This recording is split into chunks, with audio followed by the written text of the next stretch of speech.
മാസം റമളാൻ 10 പിരിഞ്ഞു മുത്താം നബിയൊരു തേങ്ങിക്കരഞ്ഞു.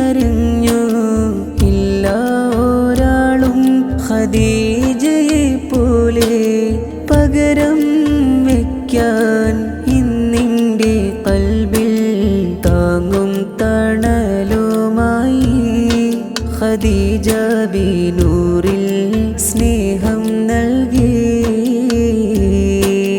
നബിയോരെ കണ്ടുള്ള നേരം ഖദീജ ബി മനം കുളിരായി നൂറിൽ മുഹബത്ത് തോന്നി മോഹം ചൊല്ലുവാൻ അണയും